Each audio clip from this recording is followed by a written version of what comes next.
Fran, welcome to the Albion podcast. I think people around here are still trying to get used to the idea that Fran Kirby now plays for Brighton. How are you settling in? Yeah, really good. I'm really enjoying it. The girls are great. The facilities are great. For me to be here, obviously I came in here and knew kind of what the club wanted from me in terms of coming in and helping the club go to the next level, hopefully. So, yeah, it's been really good. It's been a lot of learning already with a new manager coming in, new faces, a new style of play. So it's been really good. I've really enjoyed it. You've obviously been playing at the number one women's club in the country, and this isn't a step down for you then, it's a step sideways. It's a different type of challenge for you, I guess. Yeah, I mean, when you word it like that, when you're playing for the best women's team in the country for however long, wherever you end up going next is probably going to be seen as a downgrade. But for me, coming into a club like Brighton with the ambition and what the club wants to achieve, like you said, it's a new challenge for me, and it's something that I'm really excited about. And I didn't play as much as I probably would have liked to last year, so for me it's not a downgrade because I'm going to get a chance to play football again and play hopefully consistently, keep myself fit, keep myself ticking over and doing well, and also meeting new people, meeting new faces. And for me, that's all part of football, and what I want to do is, be happy playing football and being in this environment. It's been really nice, and for me it's been able to help grow my confidence again, obviously not playing probably as much last year as I'd liked. You must have had so many options here, abroad. Why Brighton? I think it was the initial conversation that I had with the club in terms of the ambition. I joined a club also in Chelsea that was ambitious, and I could kind of see the correlations between the two in terms of where Chelsea was when I signed and where Brighton, sees himself and wants to go. And for me, I wanted to stay in the league. Obviously, I had options to go abroad and go and experience them kind of things, but I wanted to stay in the league. I wanted to be part of women's football still growing in this country and still competing and, playing against top players week in, week out, which, being in this league, it gives me a chance to do that. So I think it was the whole package, coming down here, seeing the facilities, seeing what they want to achieve as a club on the women's side and the men's side, and being a part of it. It makes me excited that hopefully, I can help be part of that growth. You mentioned the growth of the WSL. You've seen it's been immense while you've been involved in it, hasn't it? It's been incredible. When I first started playing, I always, whenever young players come in and they're complaining about boots, or they're complaining that the kit isn't folded on their spot or whatever it is, and I just sit there and I didn't even have a changing room when I first walked into the dressing room at Chelsea. We didn't even have anywhere. We put our water bottles on the side and our jumpers on the side and just went on the pitch and trained. So how different it is now that even to be playing in the men's stadiums, it was unheard of back then. If max it was the FA Cup final was going to be played at a top Premier League stadium, maybe sometimes not even that. So now you see the growth in terms of the fan base coming in, week out. The way the women's team is treated is part of the club. It's not the club and the women's team, or the women's team can just go over there. We care about them, but we don't really care about them, So the growth in that respect as well has been humongous, and just everything around it, staff, personnel, the experience coming in, the level of the players, all of it is just growing. You must be so proud to be part of that generation that have done that for the women's game here. Yeah, it's really nice to have been a part of it, and it's really nice to still be in it.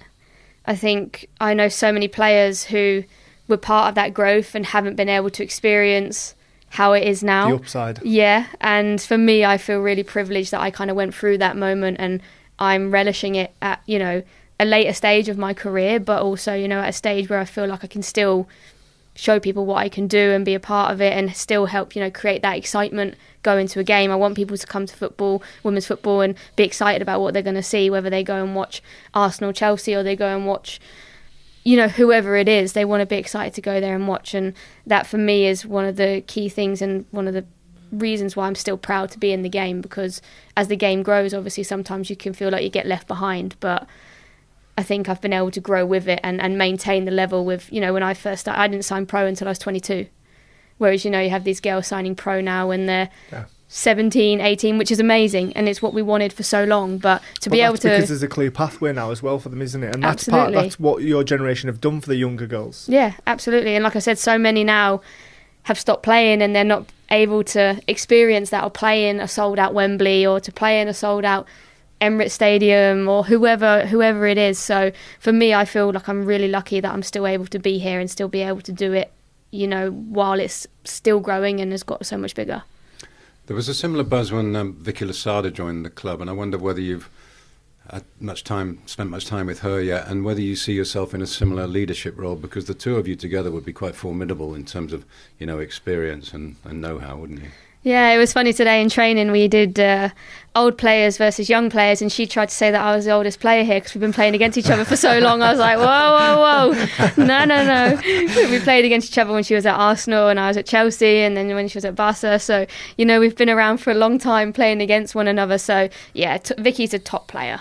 You can see it in training, you know, the technical ability that she has on the ball. And like you said, like obviously being in that leadership role for me now coming in, there's a lot of young players and I just want to try and help them as much as I can, whether it's on the pitch, off the pitch. They'll probably be sick of my voice by the end of the season. But, you know, you see things in a session or just slight little details that can help, or, you know, taking one of them and just saying, like, calm down, it's fine to make mistakes, like, next one. Right. You know, because when you're younger, you want to play well. Everyone wants to play well, but you always want to impress. You always want to do something that's going to impress someone. And sometimes I think they get wrapped up in this, I've got to play the worldie pass. I've got to do this. So it's just trying to educate them a little bit on that side. So, yeah, hopefully I can, you know, help all the girls in terms of, you know, standards or, you know, what's expected or in training and things like that.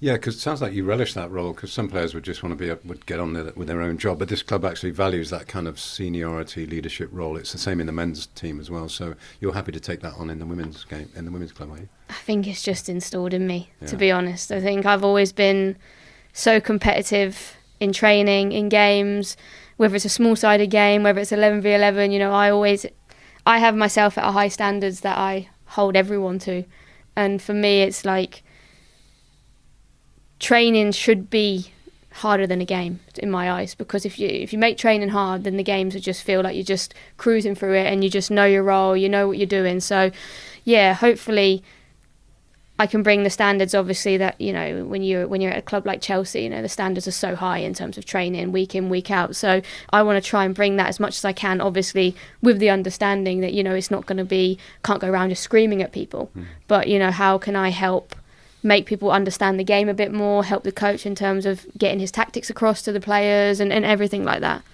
It must be so nice for the younger girls in the squad to have you and Vicky there. I Hopefully. mean, like, what more could you want to learn off? Like, you're the perfect example of setting standards, of achieving things. And you must be quite a draw as well for young girls thinking, I would love to play alongside those two. Yeah, I hope so. You know, obviously first and foremost, I've always wanted to be a good teammate, regardless on how that looks, whether that's, like I said, on the pitch or off the pitch. So for me, I want to be someone that people feel like they can come to and talk to.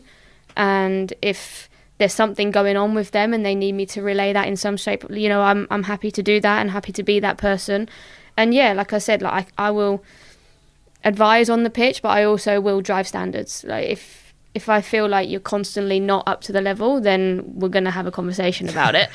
But you know, there's a time and place for all them kind of things. And I think as I've grown up through football, there was probably a point where I needed to change, because I think my standards and my expectations of everyone was just so high that I was just being a bit of an idiot, really, and just going around demanding things from people, shouting at people. And then you learn as you get older how actually to use that, but in more of a positive way, instead of making people on your team scared of wanting to get the ball, or because they think that you think they're messing up or whatever. So, you know, it's finding the balance. But I think now, coming into this environment, I can definitely use that in a positive way. When you look at your CV, there aren't many gaps in it, and you know, you wonder how you're going to really add to 7 league titles, 5 FA Cups, 72 England caps, European Championship winners' medal. And it goes on and on. What would success look like for you personally at this club? You know, I think obviously the club's ambition is to break into the top 4. You know, that's what the club has said and what they want to achieve. And you know, I've been part of a team that's been playing for that year on year, and it's hard. It's really hard to get up to that level. So for me, success would be to take the club into a place where it does better than last season, does better than the season before, and also kind of finding identity in the Brighton's women's team, a style of play, a way of playing. What do people think when they come and play Brighton? You know, are they thinking, oh, this is going to be easy? Or are they like, Jesus Christ, we're in for a tough game here. So for me, it's like changing that perception of, you know, Brighton being this 7th or 8th team to, you know, pushing to get there. And, you know, in the next, you know, I've signed a 3-year contract here. So for me, first year is building the foundations, building the basics, getting what we need, and then, you know, kicking on. You know, I'd love to sit here and say to you, this year we're going to come top 4. You know, for me, that's what I want. I'm a competitor, but it takes time, it takes steps. A new manager, a lot of new faces, got to give time to gel and get used to it, and then, you know, we can really kick on from there. So success for me would be to take the club in a better place than it was last season, on and off the pitch. Are those top clubs pulling away a little bit, or are they still catchable, do you think, the giants in the league? I think anyone is catchable. I don't think, you know, of course you have the likes of Arsenal, Chelsea, City, United, you know, Liverpool finishing above United last year, I think shows that, you know, clubs are investing and they are getting better. I think the thing with our league is that on any given day, anyone can get a result. And that's where I think, you know, the top 4, for example, you know, we all know what qualities they have. I'm not going to sit here and say, yeah, like it's achievable or anything like that. But for me, anyone on their day can beat anyone in our league. So I think as long as teams are hard to beat, hard to break down and ruthless, then I think anyone has a chance against anyone. And how are you finding the new manager? It's come a long way, Yeah. physically, Yeah. to take this job. How's your rapport with him so far, and what are his ideas? Yeah, I've really enjoyed working with him. Actually, he's a football guy. He wants to play football, which is nice for me. I'm not much of a kick and run kind of player. But yeah, I think the girls really like him. I think obviously, like, you know, we've only probably been on the grass just over a week now, so we're still trying to learn things, still trying to learn the way he wants to play, be brave on the ball, invite the pressure, you know, being able to play out of them tight areas. And it's new for the players as well who've been here, because, you know, I think for so long, you know, you come in and he wants, you know, aggressiveness and all these kind of things, and the players before, maybe you lost the ball, you run back to your own goal and you try not to concede, where, you know, it's changing the mindset of kind of your own, what you've been taught in the last few years, to then changing that way. So, I mean, I think even the progression in the week has, for me, it's gone up. And I think when you see that change in a week, it makes you feel quite excited about, you know, how's it going to be in another 5 weeks when we start to get into the season. So no, I think he has some really, really good ideas with the way he wants to play. And it's just about us, you know, being brave enough to implement them and to, you know, stick to it and make mistakes, but, you know, go again. You know, it's not going to be perfect. So yeah, no, he seems like a good guy. He's a football guy, and for me, I'll get on with anyone as football guy. Yeah. That's for sure. And how have you settled into the club? How have the girls been with you? Yeah, really good. I obviously knew Maria when I first joined, and I knew obviously some of the girls because I've played against them for so long, or the younger ones, and yeah, no, I've really enjoyed it. It's a great group of girls. The environment is really nice. Yeah, it's just very relaxed at the moment, which is easy to do when it's pre-season. Obviously, when the games start coming and it gets a bit more tense, then, you know, things open up a little bit. But no, I've really enjoyed it. The staff as well. Everyone's just been really welcoming, and yeah, I've just kind of felt like I've just kind of fitted into the mould, and I've just come in, and normally I can be quite quiet and reserved, but I just feel like I've just been given a bit of a, oh, there's Fran, like, and then I just feel, no, you know what I mean? Like, it's like I've just been here the whole time. That's like, how you feel, really... but all of they're like, wow, there's Fran. Yeah. When did you walk in here for the first time, Fran, into this training complex? Well, I have been here for training with England once. Of course. Yeah. But I actually walked in here the day of my medical. Yeah. I mean, were you struck by how big and expansive and, you know, and luxurious it is? Yeah, it's beautiful. It's, you know, when you first walk into the building, you're like, oh my God, like this is a proper football training facility, you know. And the women's building, obviously, as well, is amazing. It's probably up there. Well, probably is one of the best in the WSL. So yeah, it makes it so much nicer when you have a building to be proud of. You know, you come in, you look after it, you do everything because you know how much people have invested into it and they want it to be a professional standard. So for me, that was probably another big factor as to why I chose, because you could see what the club's ambitions are with facilities like this. You don't have facilities like this if you don't have an ambition. No. Yeah, I think a lot of people talk a good game, but when you have, like you say, facilities like that, I think the club really are taking it serious, and like we say, they do want to break that top four, but they are sort of realistic about it. They know it's not going to happen overnight. It's going to take time, and that's why you're here to not only do your bit on the pitch, but also to help the youngsters get better and better, and like you say, drive the standards. I mean, we've seen it in the men's team with the likes of Adam Lallana, now James Milner. So they're just mirroring each other. It's been successful for the men's, so hopefully it can be successful for the women's. You're 31 now, Fran. So have you made any changes to your recovery and preparation routines? Do you have to as you enter your 30s? Yes, you do. Yeah. Seems like you're nodding there. Yeah. No, it's just, you know, doing the right things. Like for me, as soon as training's finished, get in the ice bath, start the process as quickly as you can, and, you know, look after yourself, get enough sleep. I would be wearing my recovery skins, but obviously I'm in the kit today. Yeah. So, you know, it's little things that add up to the bigger picture, and people will go, you know, I don't need to wear my recovery skins today, and, you know, but that's a 2%. Yeah. You know, it's the little things, and, you know, I've also had my fair share of injuries, so you learn a lot when you've had injuries in terms of recovery, looking after your body, or what you need on a training day. Do I need to stay out for an extra 15 minutes smashing balls into the goal? Probably not today.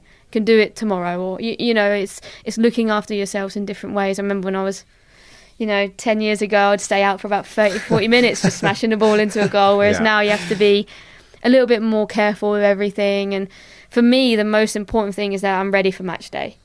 You know, what can I do throughout the week that when the match day comes, I'm fit, I'm available. And that for me was one of the big things last season, after, you know, having quite a tough couple years with obviously a knee surgery, illness and everything like that. Like, I was available for every single match day. And that for me was a massive tick box of, okay, you're doing the right things. Yeah. You're doing the right things throughout the season to be available for every game. It's surprising, isn't it, through time and through injuries, how much you learn about your own body, and you can actually plan your week out. And, you know, like you say, like you know exactly what you need leading into that game. Whereas a young girl, it's like, yeah, you just do whatever. Don't worry about the skins. Don't worry about the ice bath. Just go again and again, and it's easy. But as you get older, there's more preparation, isn't there? Yeah, it's super important. I think, you know, you have to go through their moments. You know, you rarely hear of any player in their whole career, and if they do, without an injury, then you have done amazingly well. Like, then I'm hats off to you. Have you pushed yourself hard enough? That would be my question. No, but you know what I mean. So those moments happen, and then you start thinking. I remember at one point, I think my first injury happened, and I was like, oh, it's fine. Like, I could just go back to doing what I did normally. And then I got injured again, and I was like, oh, like, that's 2 now. What do we need to do? And then, you know, you kind of had that denial. You had a little bit of, no, I'm fine. I don't need to do this. I don't need to do that. Like, it's just a little, you know, ankle sprain or whatever it is. But it's just such a knock-on effect on everything else in the body. And I think once you kind of get beaten down so many times, you have that realisation where you're like, no, do you know what? If you want to prolong, you want to play for, you know, until you're 33, 34, 35, you have to really be strict on yourself, but also you know your body more than anyone else. So when I have conversations, even with young players now, and they're like feeling something, I'm like, you know your body. If you're struggling, take a step back. Rather you take a day today than have to take 3 weeks. And it's just trying to educate them as well that it's okay to take a step back. You know, but you mentioned at the top of the pod, it's about adapting, isn't it? That's what you've constantly got to do, because you're always on that sort of treadmill of being judged and everything. But if you don't adapt in this game, then you die really quickly, and that's managing people's perceptions of you, people's opinions of how you've played, your form, where you are in the league table. I mean, it is literally the whole package, isn't it? Yeah, it's such a mental game now, in terms of the mentality, in terms of dealing with so many things. I remember when I first started playing, you know, we probably got about 500, 600 people to come and watch us play. So there wasn't as much pressure. social media wasn't what it was for the women's game. Obviously, it's always been quite rife in the men's game. But, back then, I didn't have people tweeting me, you were rubbish today, or da-da-da-da, whereas now it's a lot more. You get used to that. But you know what I mean, though. Like, I was never used to it growing up, whereas now, it's you do one bad pass, it's like boom. So these younger players coming through, this is what they're experiencing for the young time. And like you said, it's people's perceptions of you. It's you wanting to impress because you want people to say nice things about you, and of course, everyone wants that. But I've kind of, as I've grown up, I've been kind of like, as long as my teammates are happy with me, the management are happy with me, the club are happy with me, then I'm doing my job. So would you say that you don't really have any self-doubt anymore? Because I read your CV out to you. Anyone looking at that would say, well, how could you ever have any self-doubt? And some punter gives you a hard time, or a journalist, even then it wouldn't mean anything because your CV says, look what I've done. That doesn't work like that, no? No. You could win. You're only as good as your last game in your own mind, is that right? Look at Cristiano Ronaldo, for example. The guy has won however many Champions Leagues. He's won the Euros with Portugal, and he's come into an age where people are questioning him, and I'm like, look at what he's achieved. Look at what he's done. Like, look at how much he's grown football as well. Men's football. He's been a catalyst for it. So I think a lot of people forget about what people have already achieved, which is going to happen, of course. But, it's all about the belief in yourself and what you believe you can bring.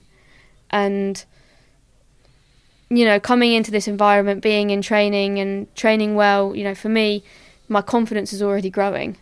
Because you're in an environment where you feel valued and you feel respected and you feel like what you're doing is enough. So, you have to be around the right people as well to get that out of you.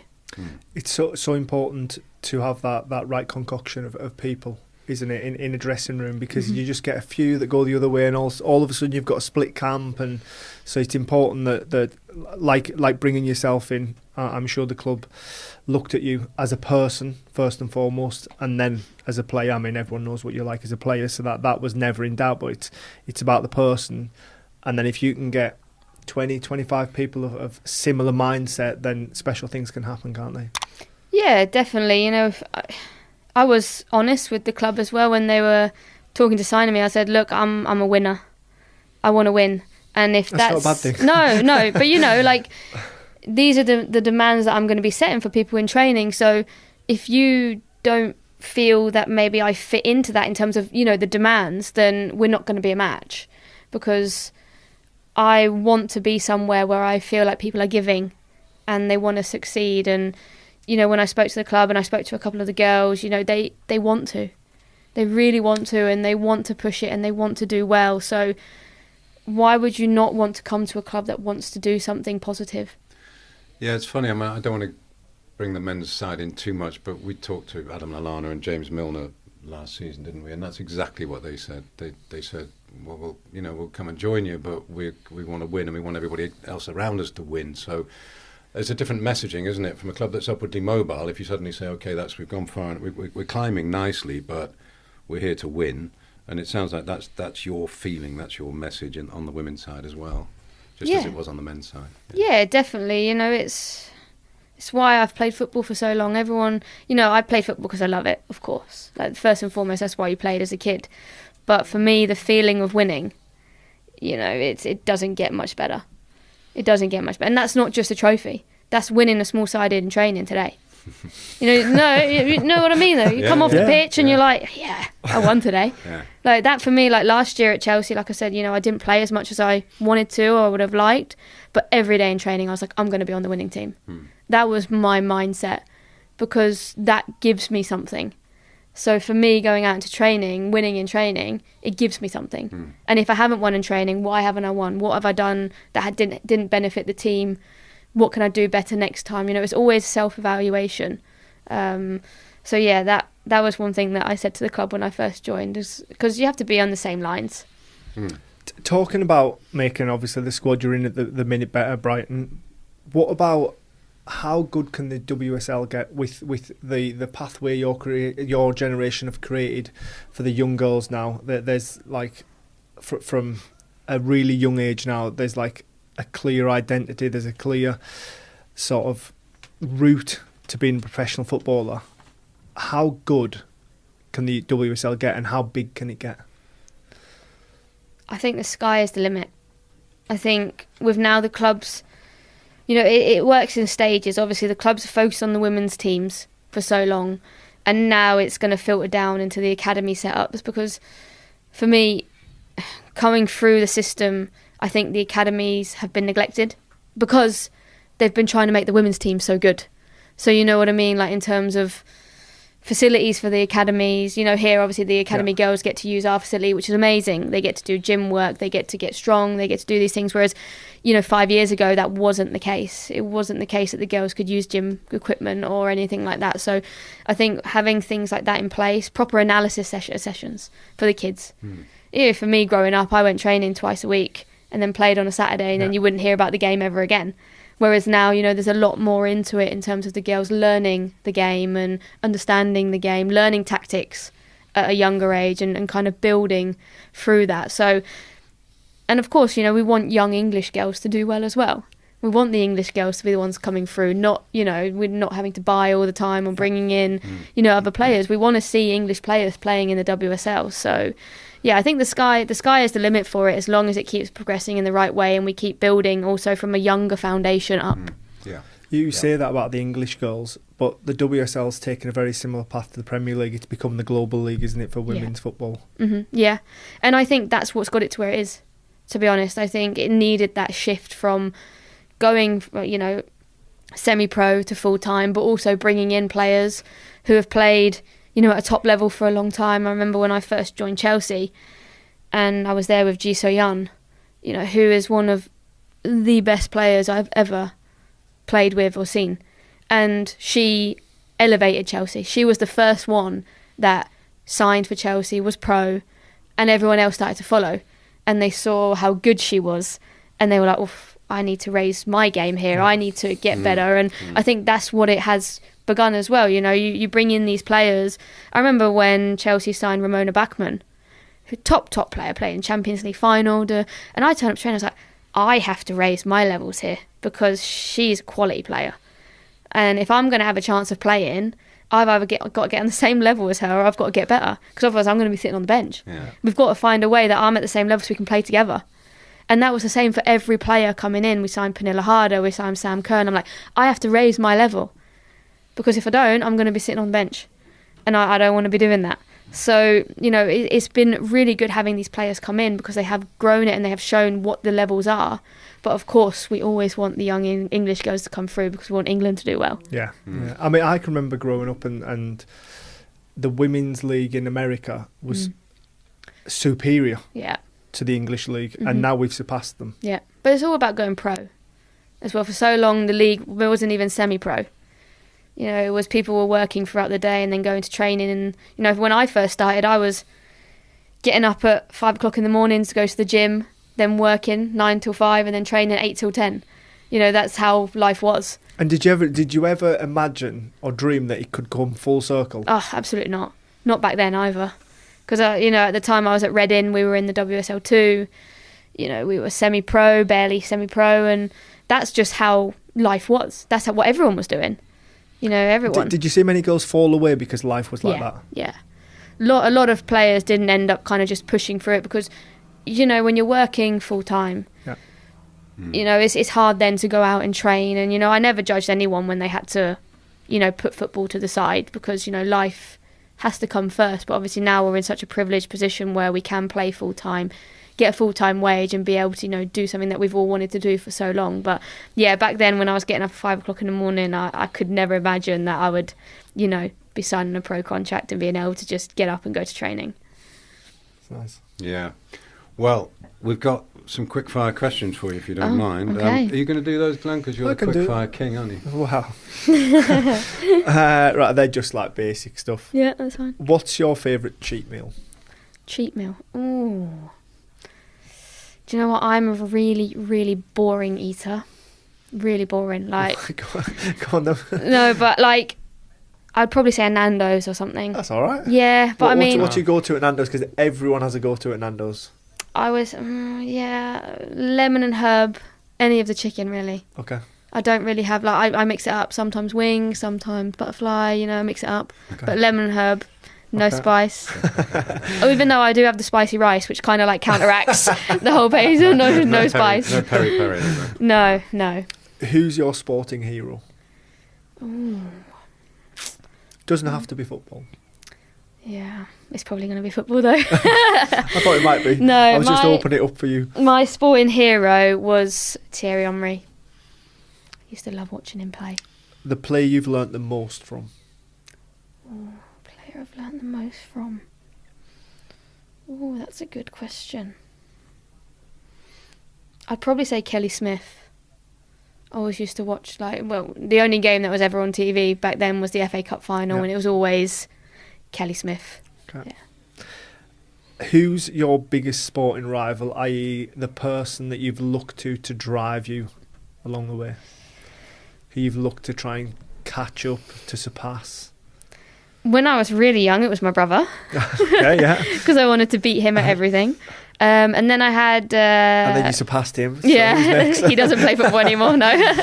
And I would probably say my best friend growing up. I think we both played football, and we just play football every single day in the garden, and we'd always do 1v1s. So I think I was always just trying to be better.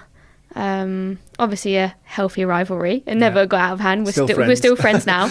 But yeah, I think we always just pushed each other, and whenever we played against each other in training, she was a defender, I was an attacker. So because we were training together all the time, I'd run with the ball and she'd tackle me. She'd be like, yeah, I know what you're going to do then. So it was just a constant battle. So yeah, probably her. Toughest moment in your career? Oh, this podcast's going for another half an hour, I reckon. Well, you won't because your boss is outside. Yeah. I'd probably say I'll do physically. Was when I had my pericarditis. That was probably the toughest. How long was that? Oh, I think I was out for I couldn't do exercise for at least 4 months. Nothing. But I was too ill, so I never really was bothered about doing it anyway. Yeah. And I think it was just more the constant, I feel a little bit better, and I feel bad again. Feel a bit better, feel bad again. It was just constant waves. Okay. So it was just exhausting. Nasty, yeah. Favourite goal you've scored? Slightly more positive note. Yeah. I never can pick one. That's my problem. I scored a goal. There's been that many. Yeah. It's just more, I think, the occasion more than anything. I scored one for Reading against Arsenal years ago, which I really, really liked. I flicked the ball with the outside of my boot around a player, ran the other side and ran and scored. What, a bit like Bergkamp? Yeah.